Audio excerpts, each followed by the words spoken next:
All right, welcome everybody to the first IGLU workshop on the architect task. I am Mohammed Ali Najadi from the University of Amsterdam, and together on behalf of the IGLU team, together with Ziming Li from Amazon, I am going to present the IGLU competition and also more on the architect task.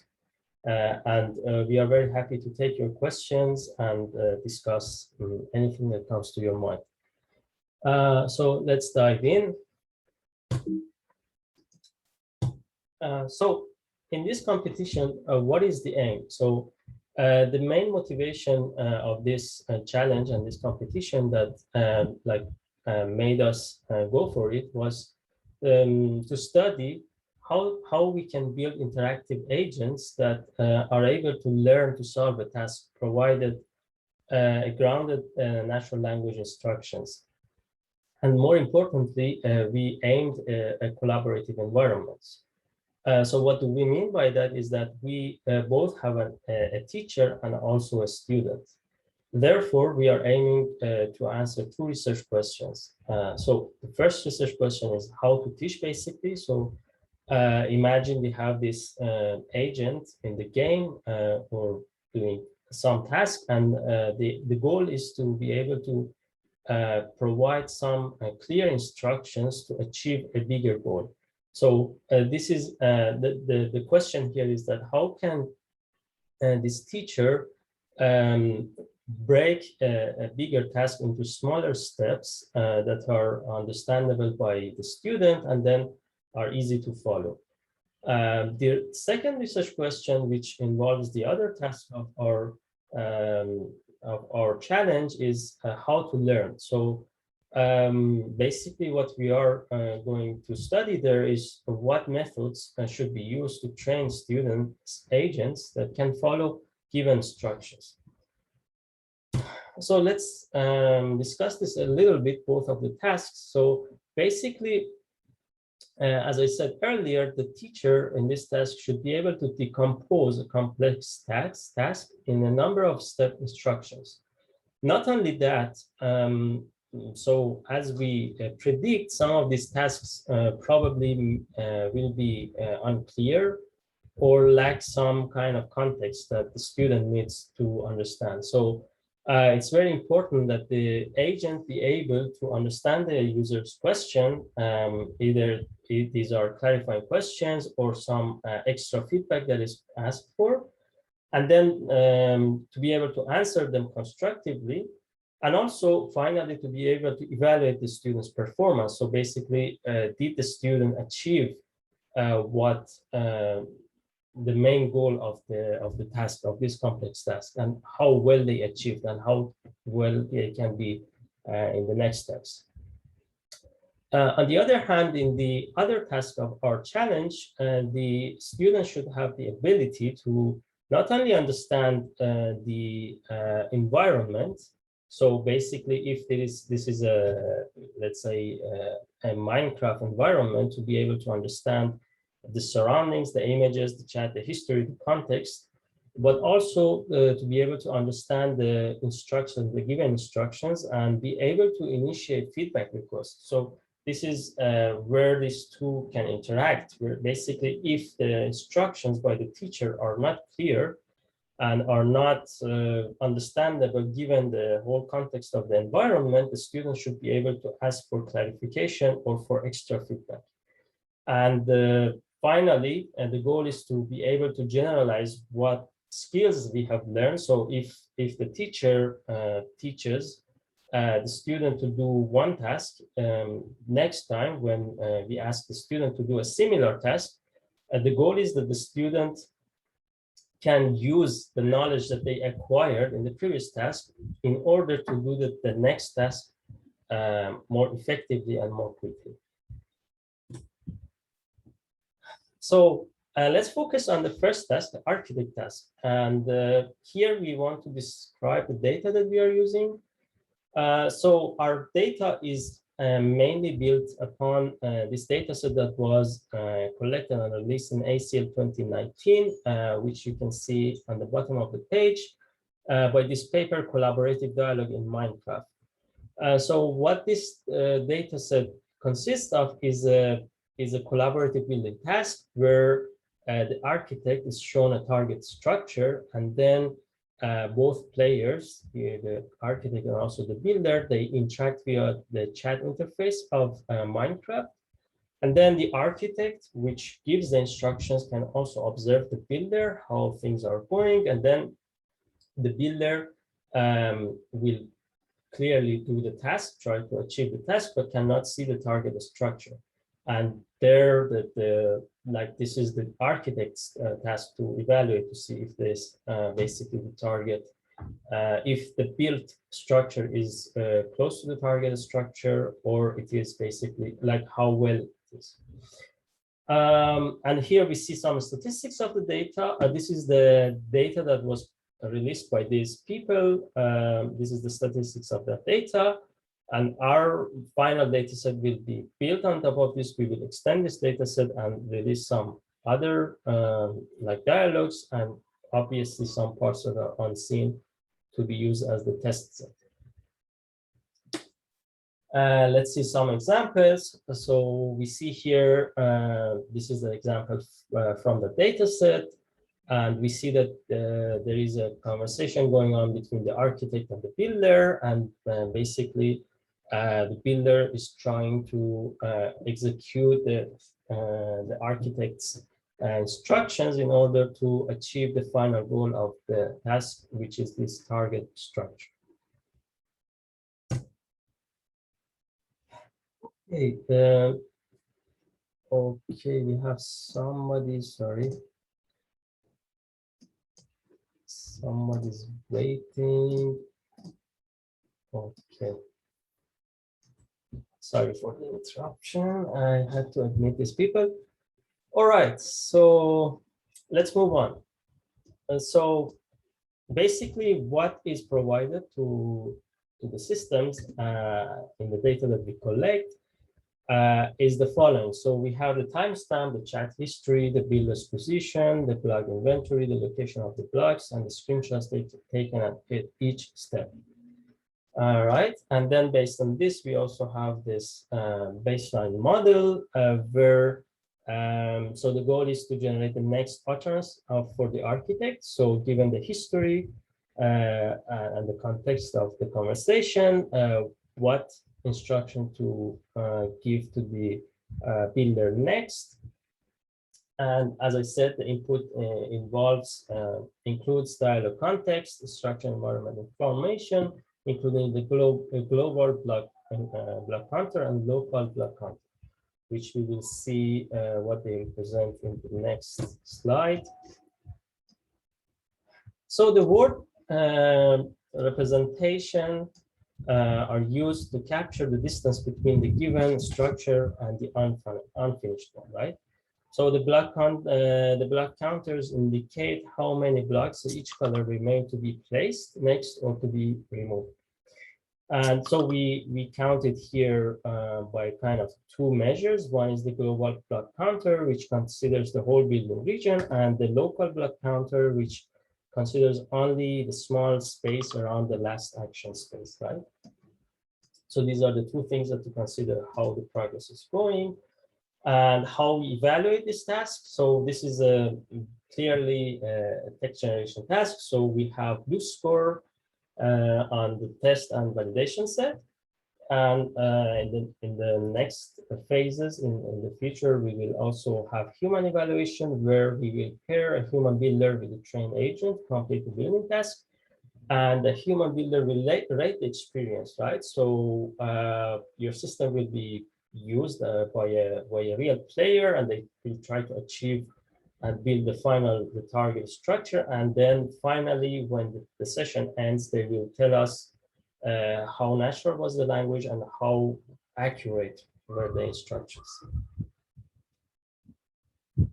So assuming you want to prepare a submission, you already have this in the in Coda Lab and also in Starting Kit. We will go very quickly over this, and then we are happy to take your questions on this and also other things.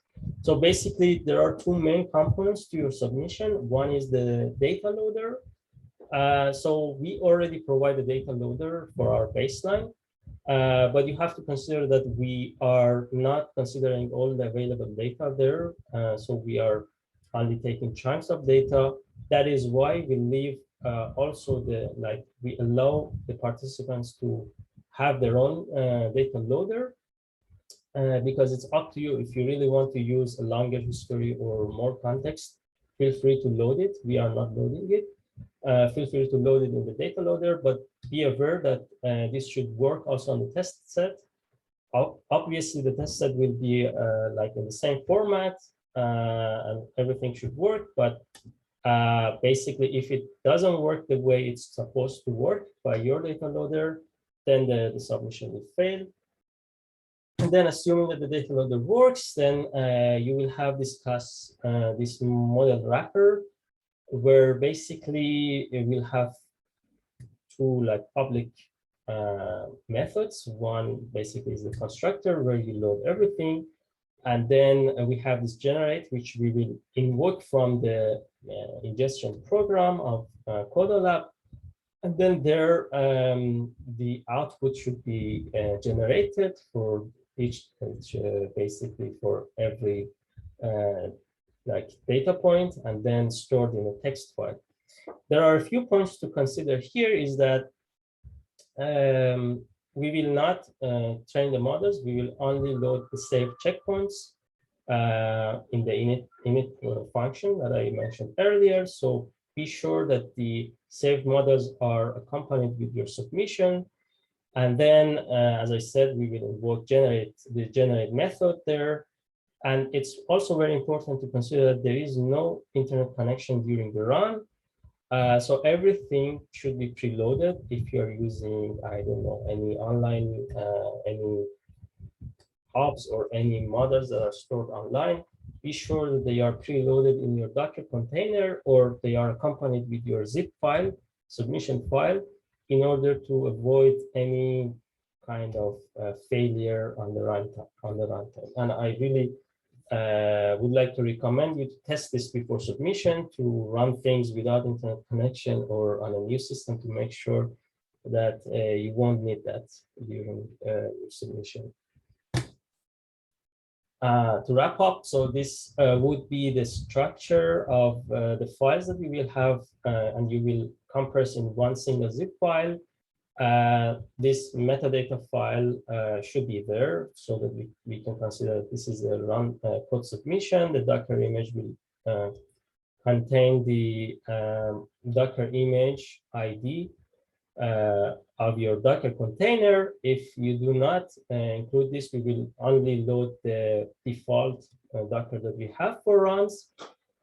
And then we will have this generate IGLU, which is basically your model and data loader. And the saved models and every other things will go here in this directory, and also here. And tools will also have some utilities that we have already included, and you can also extend. And this is the timeline of basically our plans and how things work. We provide the grounded human-to-human dialogues, and then participants are supposed to train models on these and then submit their models. We will evaluate on the unseen data, and then we will constantly update the leaderboard. Please notice the maximum number of submissions that you can have in the final leaderboard. And then in the next phase, we will pick the top 3 performing models of the first phase, and then we will move on to the human in the loop evaluation, which we will basically deploy your models and then have real Minecraft players interacting with them, and finally like giving score to your systems. So with this, I would like to thank everybody for your attention, and Ziming and I are very happy to take your questions.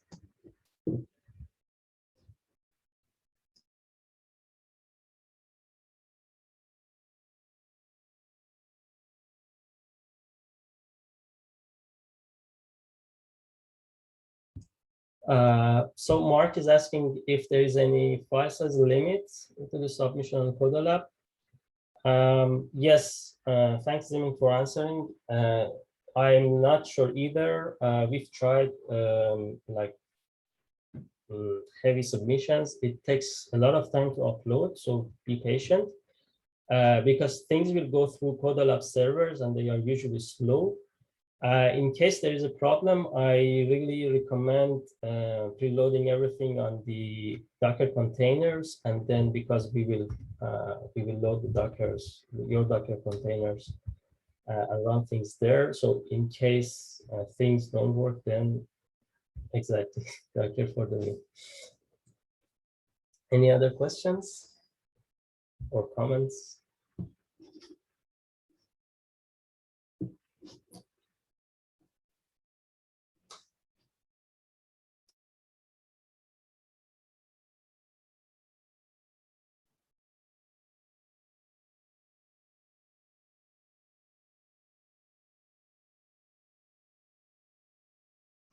Like we can add also just one comment that if you don't have questions now, but then when you actually will try your first submission, you will have a question.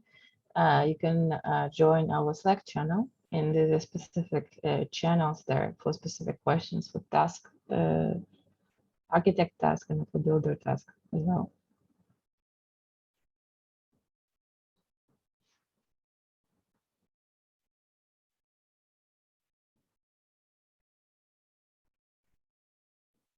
Also, it would be great if any of the participants here have tried the starting kit and have any comments on that, if they had positive or negative experience with that. We are very happy to take your comments and maybe even improve them.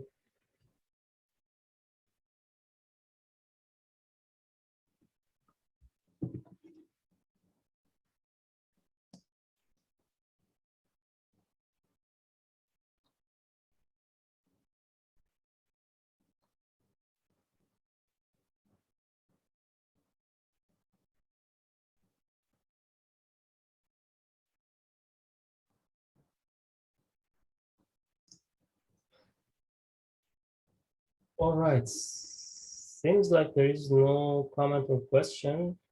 So Julia, if there is no comments from your side, or Ziming, if there is nothing from your side, I think we can wrap up and close the session. Sure. I was just wondering if any of the people on the call, participants of workshop actually tried, because we have seen that many people has registered with Codalab, but we don't see a lot of submissions. We were just wondering why. Was something was not working? Was it not clear how to submit the solution, or you're just worried about the number of solutions, which you shouldn't?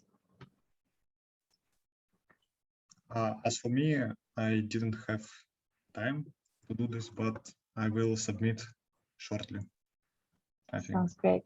Yeah, let us like everyone know. So we're trying to make it as friendly as possible. So like if you have any questions, please join the Slack channel there. There's a question. Any maintenance operation?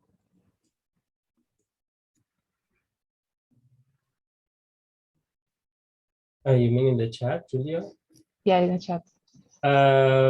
No, Mark is mentioning that Codalab page says that there will be a maintenance from 9th to the 14th of September. So perhaps Codalab servers will be down at least for some part of this week. Yeah. Starts from But I hope they are not going to be down all this time. yes. Just probably like. Yes, I think being down for 5 days straight is too much. So perhaps it'll be slow or something. Yeah. Yeah. Thank you everyone for attendance, and thank you especially to Zamin and Mohammed to make your presentation, and we will record and upload it to the website if you would like to go through that again. Yeah, I would also like to thank everyone. Have a great rest of your day. Thank you for the presentation. Thank you.